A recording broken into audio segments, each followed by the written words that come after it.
hammer. These were your words. I'm the hammer. Because the people I'm dealing with know that unless they deliver the kind of investments I'm looking for, I'm coming with 100% tariffs.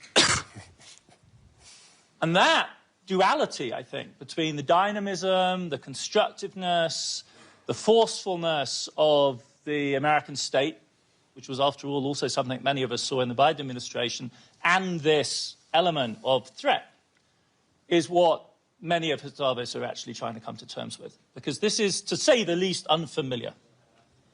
And when it moves from the zone of economic policy to the question that is directly under the subtitle of our talk today, which is sovereignty, and we're talking about the territory of Greenland, and it's coupled so directly to tariffs, it's a fundamental shock to the system. You can read it off the faces and the rhetoric of every single European politician and business person I've spoken to while we've been here, and we're also getting reactions from around the world in similar tones. So I really wanted to ask you to help us understand, not in a sense what your motivations are, because I get it, like you want Greenland, it makes sense. You're proud Americans, you're advocates of President Trump's policy. What I struggle more with is how you imagine others react to this. I mean, if you put yourself in the position of your Danish counterpart, who's a proud Dane and a loyal executor of the Danish government's position, how do you envision this going, how does this go down? Well, I think you should start at a much higher level. Okay. We are in Davos at the World Economic Forum. And the Trump administration and myself, we are here to make a very clear point. Globalization has failed the West and the United States of America. It's a failed policy. It is what the WEF has stood for, which is export, offshore, far shore, find the cheapest labor in the world, and the world is a better place for it. The fact is, it has left America behind. It has left the American workers behind. And what we are here to say is that America First is a different model, one that we encourage other countries to consider, which is that our workers come first. We can have policies that impact our workers. Sovereignty is your borders. You're entitled to have borders. You shouldn't offshore your medicine. You shouldn't offshore your semiconductors. You shouldn't offshore your entire industrial base and have it be hollowed out beneath you. You should not be dependent for that which is fundamental to your sovereignty on any other nation. And if you're going to be dependent on someone, it darn well better be your best allies. Okay? And so that is a different way of thinking. It is completely different than the WEF. I viewed the WEF as not a flagpole in the middle, but in fact, they are the flag. Whichever way the wind blew, so it blew. You should have solar, you should have wind. Why are you going to do solar and wind? Why would Europe agree to be net zero in 2030 when they don't make a battery? They don't make a battery. So if they go 2030, they are deciding to be subservient to China, who makes the batteries. Why would you do that? Why would the United States of America, which has oil and natural gas, try to convert to all electricity? China does not have oil and natural gas. Electricity and electric cars make perfect sense to them. That is practical and logical. So the point I want to make, and I want people to think about, is that America First is the job of our government to take care of our workers, to make sure their lives are better for it. And then don't be America alone, right? But be America First. And I would suggest that policy is something for other countries to deeply consider, to take care of their own, and then we will work out wonderful relationships between us. But I want to point out, when America shines, the world shines. Close your eyes and think of a world without America in it. It becomes pretty dark, pretty darn quickly. When America shines, right? And everyone said, oh, you're going to do all these tariffs, you're going to destroy the world. The world's stock markets are up. Which ones of them? All of them. Can I bring you back to Greenland? No. It's unnecessary. It's the Western Hemisphere is vital for the United States of America. Our national security people are on it, and they care about it, and I'm going to leave it to them to address with our allies, with our friends, and with everyone how they work it out. But the Western Hemisphere matters to the United States of America, and the United States of America, as I've just articulated, really, really matters to the world. When America shines, the world shines, because they all need to make sure America is strong and powerful to take care of them, God forbid. And so I think America and the Western Hemisphere are vital to America, and I'm going to leave that to my national security people to address. Right. The rest of us, I think, are finding it harder to make that kind of separation clearly. And I would be curious to know how the representatives of the UK and Canada might want to think about these issues. Do you see them as starkly divided, as Secretary Lutnick would like us to have them? Does this logic of what's good for America is good for the world convince in this extraordinarily strong, extremely eloquent expression that we've just heard? You go first. Thank you. Thanks, François-Philippe. We're friends. So I'm very struck by and taken by the idea of putting your own country first and considering your own security and resilience. I think it's about 3 years ago now that I gave a speech where I coined the term securonomics, which was all about building security and resilience in your economy. And the days when it didn't matter where things were made and who made them were in the past. And that's become increasingly clear since the pandemic, when we were over-reliant on PPE and medicines from abroad. And then again when Russia invaded Ukraine because of what happened to oil and gas prices.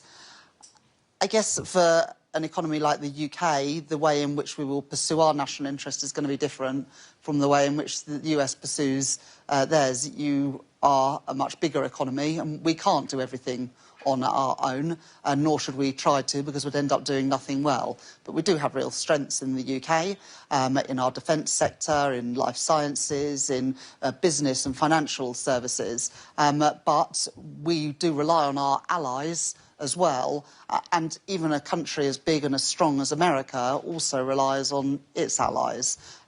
And I guess the sort of area where I think that we do need to sort of continue that dialogue between countries that share each other's values is how we can work together in our mutual interests to advance our values in a very unstable and uncertain world. And you know, if you say, could you picture the world without the US and what would the world be like? Yeah, the world would be a lot poorer and it would be a lot scarier.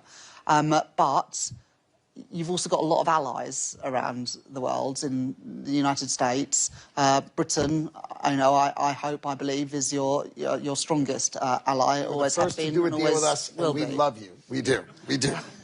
Thank you very much.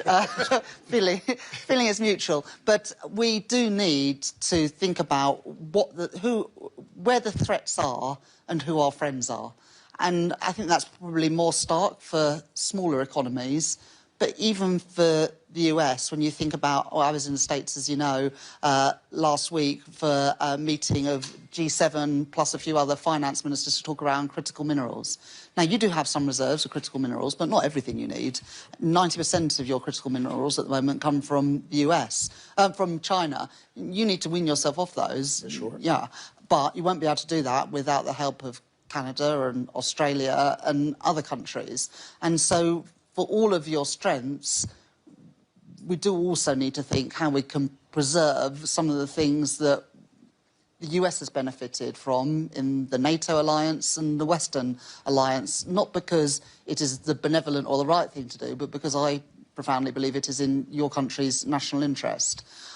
The other thing I just wanted to say, Adam, in terms of sort of building security and resilience, but for my country, it's about our industrial strategy, where we're really focusing on these sectors where we are really good. But we're not going to be a semiconductor superpower in the UK. That's not realistic. So but we've like got friends. biotech.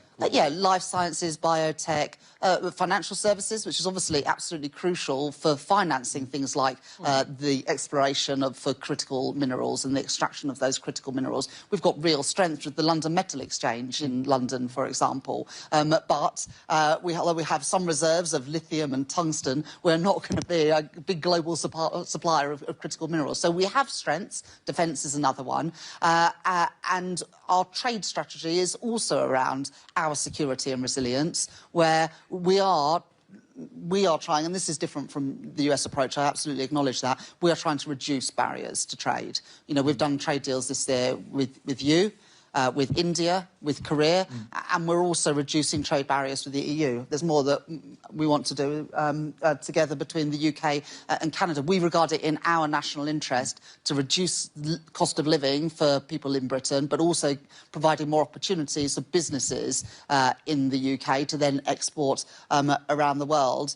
And, you know, energy security is important to us as well. We do have some reserves of North Sea oil and gas, and they will be important for many decades to come. But we are a net importer of oil and gas. We do have, because of the shallow waters in our seas, big opportunities around wind technology. We don't have what you have in the US, and so we've got to find our own way to boost our energy security. And we strongly believe that renewables is a really important part of that mix, as is nuclear. There hasn't been sufficient investment in nuclear for a long time.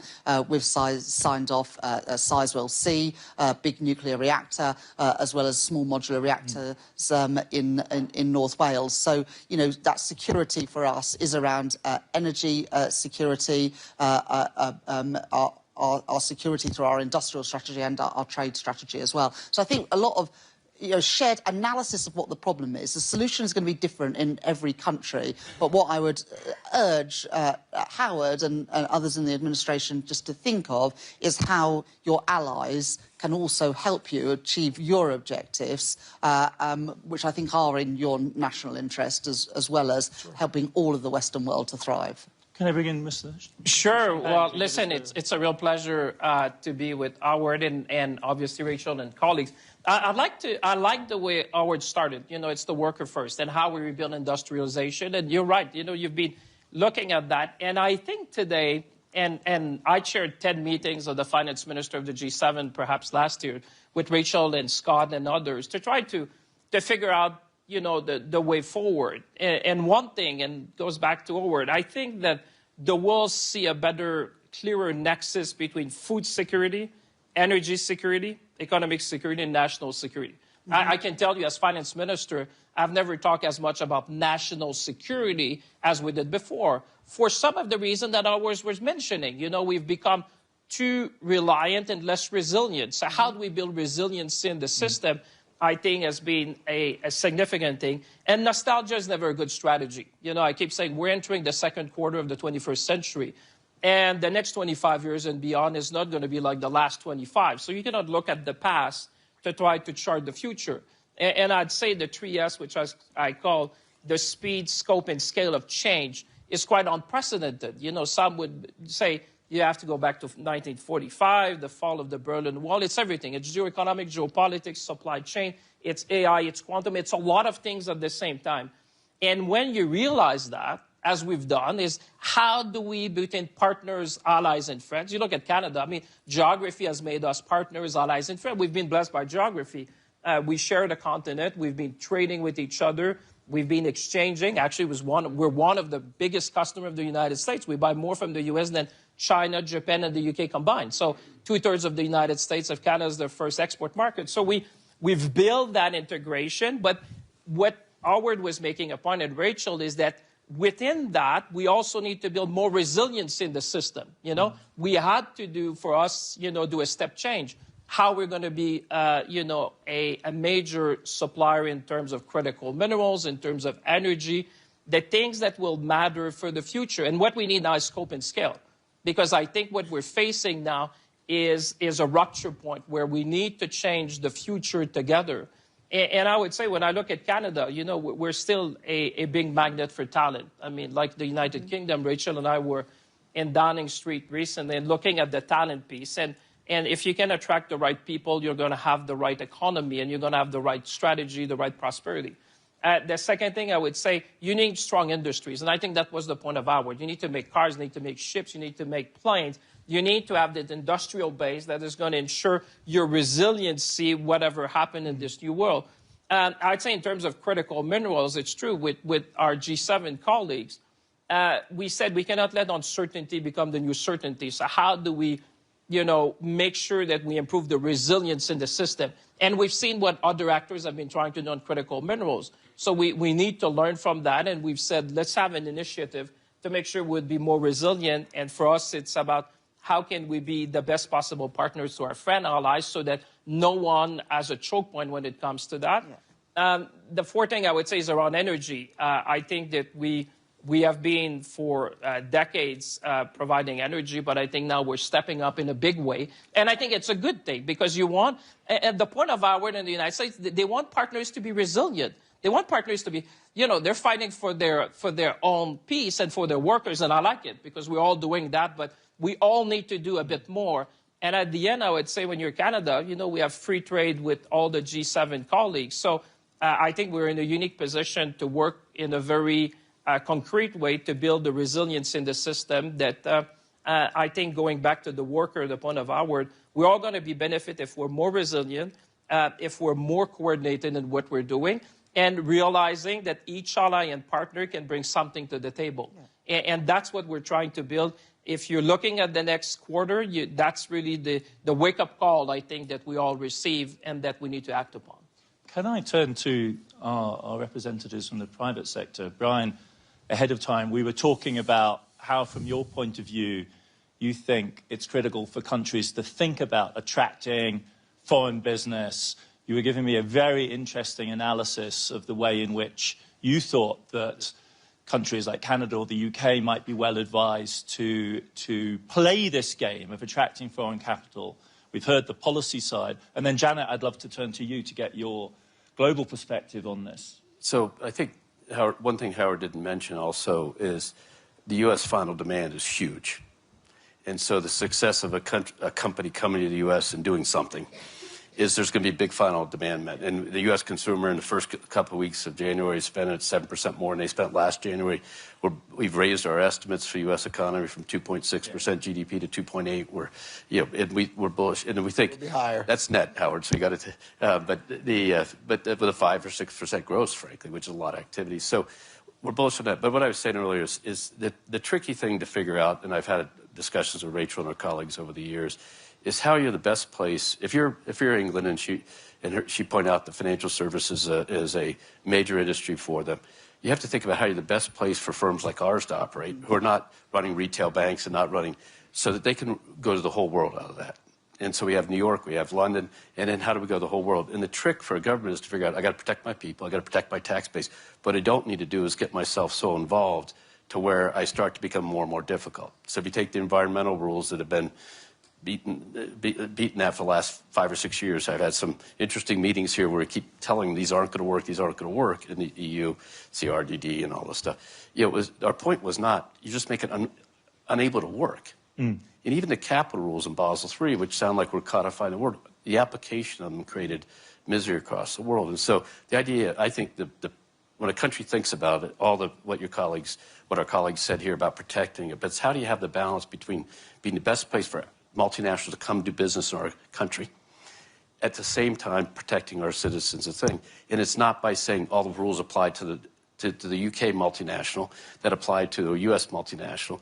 You got to sit there and say, how do I tailor this thing to make it work? Which is a bit what Howard's saying. They're going to bring fabs here. We're not saying you have to become a US company to do it. They're building, this major fab. You're talking about one up in Syracuse and et cetera. It's a foreign company, but they got to put it here so if the whatever hit the fan, you could cut it off and still own the means of production. That's because of that thing. There's other things you don't have to be quite so ardent about, for lack of a better term. So how does a country balance that sovereignty with that? Data is becoming a real problem. People want to say, if the data's in my country, it's okay. And you're saying, you know what? That just means you've taken all this worldwide system, which you want us to give you all these reports, information, and you started slicing it pieces. there's no value to the customer in that. There's no value to your companies in that. You think there's incremental value, but let us explain, what do you really want? We can get it to you if you need it. But if you make us run separate systems, you've added cost to your people, because, by the way, the rest of the people are letting us run a common system. So it's data, it's information, employee practices, and all those things. And how do you become the best, and how do you think about that? While protecting your citizens from big bad banks, or protecting your citizens from taxpayer degradation, things like that. That's truly fascinating. Janet, do you want to give us your... So first, I'll just start with, we're a global organization, 400,000 people. We operate in about 150 countries and territories. And so, globalization for us has been there for a long time. And, you have to work, with how do you deal with local rules and regulations. It's no different than the financial services industry. Politics, economies, demographics, all different. And you've got to decide, what do you need to do to operate locally and then continue to be a well-connected global organization. And I think that's where companies, need more help than ever before. And so I think globalization is not going away. It's just becoming more complex. So we look at the landscape, and, the geostrategy of companies has been elevated like we've never seen before in the last 2 years, to be a board-level conversation. 94% of our CEOs that we survey are really investing significant money, to really games, and scenario plan, not one or two, but 6 or 7 different scenarios because of the complexities that we're talking about here today.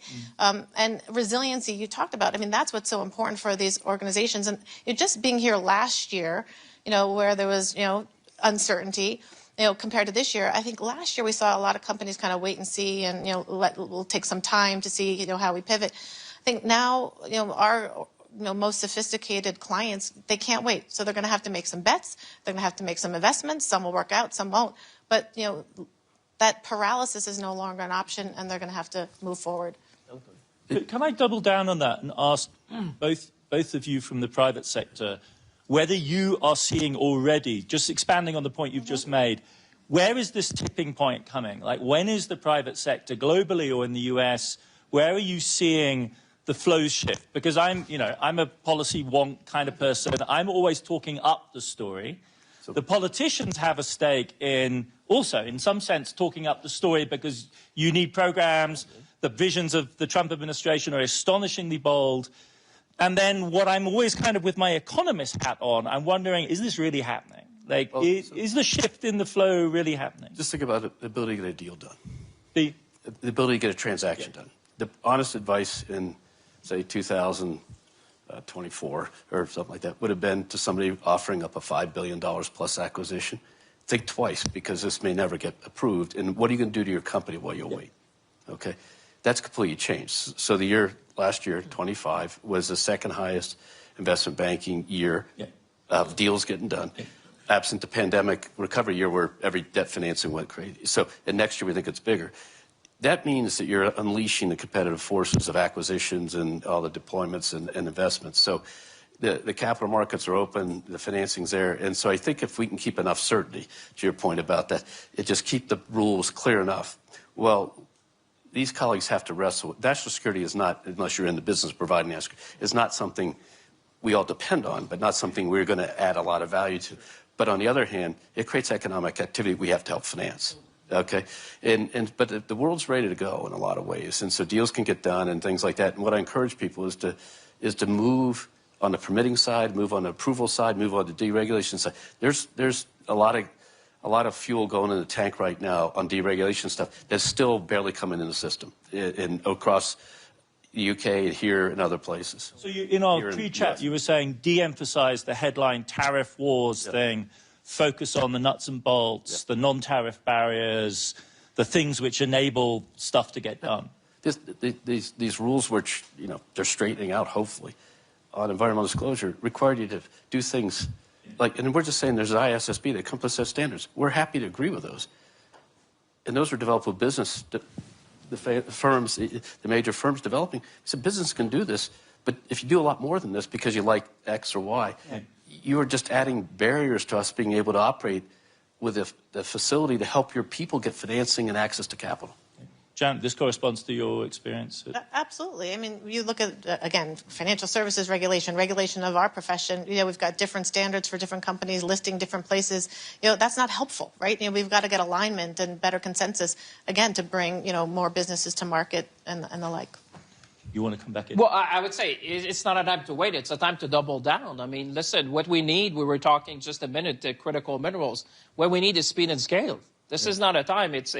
But what has happened in the world, I think, is forced us as government to be more efficient. I mean, a lot of what we were saying is how we bring efficiency in our own system. For us, we put a major project office, reducing the time of permitting, matching the offer and demand, looking at long-term offtake with the number of private sector. I think there's a big role, and the United States has been leading in many ways in trying to show us in a way the interaction that you can have. And honestly, when, there's things that you see in the public, but you'd be surprised at the amount of discussion and, the background what we're trying to achieve. Because if you look at the real challenges in the world today and the advancement of technology, quantum and AI altogether, cyber, I come back to critical minerals because it's essential. The microchip, everything we need. I would say what has happened has made us also more efficient. I can speak for Canada.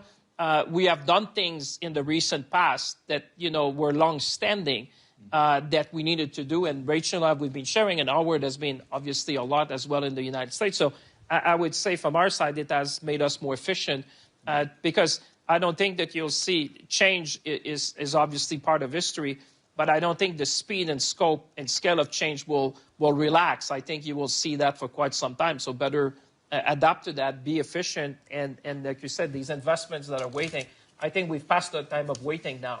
It's the time to act to make sure we can, meet the moment. I'd love to go out to the audience for some questions. The fate of these panels is that we have too little time, too many great speakers, but I'd really like to open it up. I see 3 hands here. I'll start here with Peter Goodman, I think, at the time. Yeah, hey, Peter Goodman with the New York Times. Mr. Secretary, I'm wondering where the safeguarding of credibility in the institutions of American governance fits into your vision for America First. And specifically, where do you stand on the importance of Fed independence?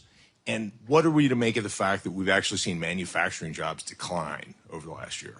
I'm going to collect a few. So I'm going to go, I think there was another gentleman here, and then I'll go to there. We'll try and do 2 rounds. Thank you. I was going to ask about central bank independence, but not just the Fed, actually, more generally.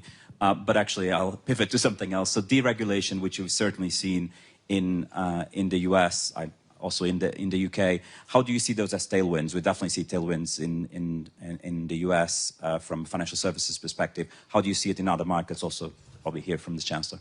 Lady at the front here in the grey. We'll just do the front row for our starter round. Hi, Mehreen Khan from the Times. Chancellor, you said that it's very important to understand who our friends are and what the threats are.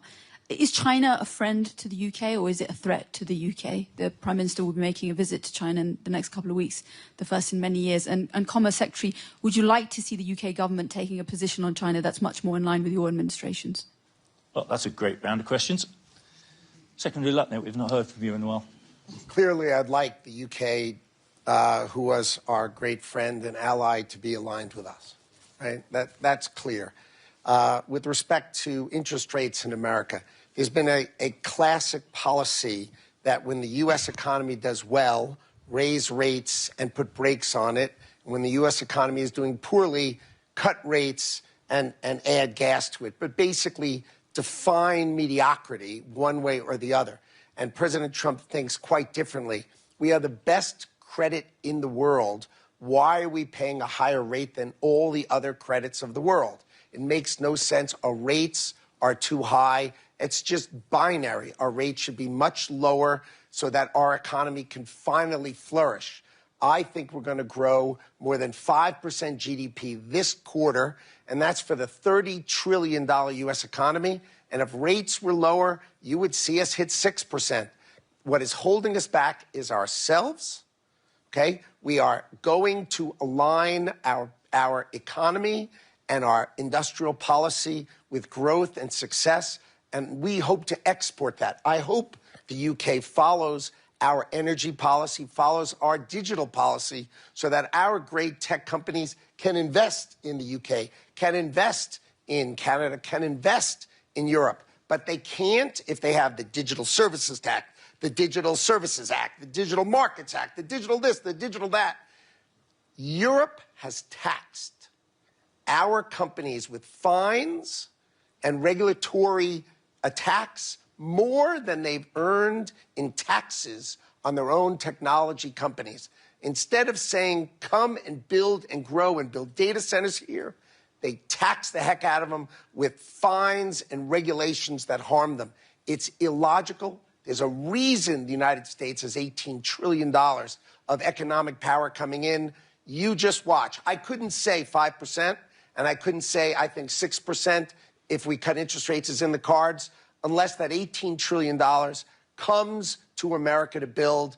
And let me give you a hint. It's coming, and it's coming fast. But I asked you about the principle of independence. Who gets to decide whether rates should be higher or lower? Whether you're right, should it be independent, or should you and the president get to decide that? Well, thank you for putting me in it. It has nothing to do with me, but thank you. The President of the United States gets to pick the members of the Board of Governors. He will pick the governors that he thinks are the best, and therefore the outcome will be set by the governors. That is set. The President has clearly set what he thinks the right answer is, which is lower rates based on our credit, not based on some other nonsense. But he will pick the governors, and the outcomes will be set by the Fed governors. That I find illuminating in the sense that it's the sheer drama of your vision of potential American growth that helps us better understand the stakes in the struggle over the Fed. I think that is actually, for me, quite an illuminating answer. It segues very well with the AI discourse as well, about the urgency of the current moment and the coincidence of the AI boom with the first year of the Trump presidency. As a historian, I think we'll look back on as a hugely powerful moment. We had a bunch of really other interesting questions. Maybe, Chancellor Reeves, you would like to pick up the question from Maureen Khan? Yes, first of all, I'll say something about central banks, though. In the UK, with this government, we very much believe in the independence of central banks and, indeed, respect for wider economic institutions. It's only 3 and a bit years ago that a previous Conservative Prime Minister and Chancellor spent months undermining the Bank of England, didn't allow the independent forecaster to do a budget forecast, combined with a load of unaffordable tax policy, sent interest rates soaring in the UK, inflation was unleashed and pensions were put in peril. And so we very much believe that even though, of course, we would like interest rates to be lower, we have to get inflation down to get interest rates lower, which is why we're taking £150 off of energy bills for all UK households from April this year, freezing rail fares, freezing prescription charges to bring down inflation, which is currently at 3.2%.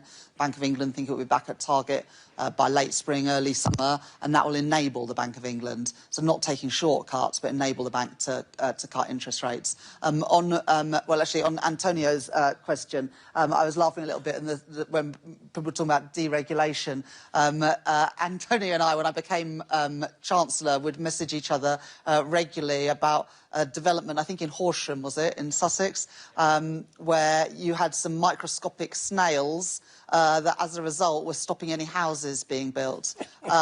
You know, in our regulatory system, we cared more about microscopic snails than we did about young families and first-time buyers getting on the housing ladder. Well, Antonio, I think you can confirm that has changed now. You are building those houses because we've changed the rules and regulations. We're letting people build stuff in Britain again, whether that is energy infrastructure, transport infrastructure, housing for our people, you name it, the data centres. And, you know, Ruth Porat, who's here this week, and others at Google and all of your big US companies are building data centres in Britain. because we're making it easier for them to do so, and we don't have the regulation that some other countries have, which makes it easier to do business in Britain. But we absolutely recognise that challenge from business to make it easier to get stuff done. Planning and regulation are being torn up in the UK because we want to make it easier to do business. And finally, on Maureen's point about China, the trade intensity between the UK and China is lower than between the US and China, lower than Germany and China, lower than France and China. We don't want to be an outlier, but we are a bit of an outlier today, and we've missed out on opportunities for British businesses to sell into US markets. Brian and Bank of America do business in China. We want to help British businesses as well to be able to export to those fast-growing markets. That's in our national interest, but we also need to make sure that we use that relationship to challenge where necessary in a whole range of areas, including on areas such as dumping and the lack of respect for some rights of activists like Jimmy Lai, which we raise regularly with the Chinese. But you've got to be in the room to be able to have those conversations. You're not always going to be able to agree, but if you refuse to engage, then you're unable to have those difficult conversations too. If I may, I'll go to another round of questions. Yeah. We've got people queuing up in the audience. The gentleman here, smiling at me with a tie, woman here in the checked top, and then gent here in the middle. Oh, have we got over here? We'll do 4. Okay, where you go? Joel Hills from ITV News. A question for Mr. Lutnick, if I can, from the UK, Mr. Lutnick. It is said that President Trump rather likes and admires shows of strength. What will happen if Europe does decide to respond with tariffs? This lady here in the red checked top. I was actually going to ask exactly the same one about retaliatory tariffs, so I'll ask a different one. Isn't there likely to become a point at which financial markets, this is also one for the Trade Secretary, isn't there likely to come a point at which financial markets start to become concerned, as they did a couple of years ago in the UK, about the credibility of institutions, about whether the US is a reliable place to go to do business, whether they can trust the rule of law, whether there's so much uncertainty about the sort of trade environment and so on that it becomes a riskier place to invest? I'm going to take 2 more because this is going so well. Here we go. Gentleman here with the tie. There we go. And then over here, Ravi. Right. I'm David Rhodes from Sky News in the UK. And my question is actually for EY and Bank America. Secretary Lutnick, you said that globalization had failed the West and failed the United States. And you said it's left America behind. So I'd be interested to know some of the ways that the Bank of America and EY have been left behind in this set of circumstances that you're describing. Ravi. Hi there, Ravi Agrawal from Foreign Policy Magazine. Secretary Lutnick, I thought your first answer was illuminating about what America First is, and you framed it partly as an expression of sovereignty. And I guess my question to you is, what about the sovereignty of other nations? And this is linked to your role because the threats on Greenland are no longer hypothetical. You're already proposing economic warfare against 8 European countries. So how does this add up? Does sovereignty matter or not? So I'll try to start on this side, which is when we launched our tariff regime on April 2nd, the world was aflutter with all of these kind of comments. But since then, if you check at the end of 2025, you will see all of the key indicators are up. The UK stock market's up, Europe's stock market is up, Japan is up, Korea is up. They are all up because, as it turns out, there is much more stability in a strong America and a natural and long-term relationship between 2 countries.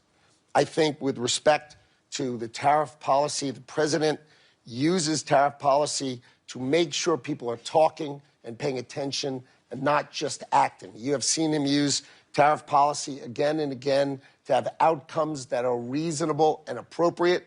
So the fact that he doesn't want things to be done without discussion and without consideration is a way for him to say, hey, you know, you need to talk to us. If you're our great ally, you need to talk to us. Do I think the trade deals that we've set with Europe, with the UK, are they durable? I absolutely do. I do not see a model where Europe would decide, I want to blow up the tariff I have on automobiles or on pharmaceuticals or on semiconductors. I'd like to just go back to the way it was in April. I just don't see that happening. What I see happening is diplomacy and talking and at the table rather than action, which is something I think the president cares about and is important to the president. And I said, I will leave that to my national security people. But the president is clear-minded and clear of thought. He feels, and he's talked about this for 30 years, he has felt that the industrial policy of the United States allowed it to be hollowed out, and that would be true of Britain, and that would be true of Europe, that all of this has moved to Asia, right, where they make everything and we just buy it. And that has got to end. We need to produce things in America. We need to produce things, and we encourage the UK to do the same, right? And you agree. It's not as if we disagree. So that's the history. And Sovereignty for America says we need to have our own steel. We need to have aluminum. We can have it with great allies, but we cannot have it where we rely on other people that maybe, like we've seen in critical minerals, and make no mistake about it, the critical mineral issue was with us a year ago. Everybody was sleeping through it. Donald Trump ripped the Band-Aid off, and the whole world said, oh, my God. And that is the intuition and power of Donald Trump's presidency, is that he's teaching the world what is wrong, and now the world is working together with respect to critical minerals to fix it, right? But there are all sorts of things that need to be fixed, one of which is a modification of industrial policy, that the United States of America should be a place where you build things, and I would encourage the UK to do the same. Yeah. Granted, it can't be everything to everyone, but there are a lot of things. Same for Canada, same for all our allies. And what happens if Europe retaliates with tariffs of its own, Mr. Lutnick? Well, then we'll be back to a tit for tat, which is how we began, and it will end in a very positive conversation between Donald Trump and Ursula von der Leyen, which is what happened last time. So you can start with a kerfluffle, but in the end, right, the United States and Europe are great allies.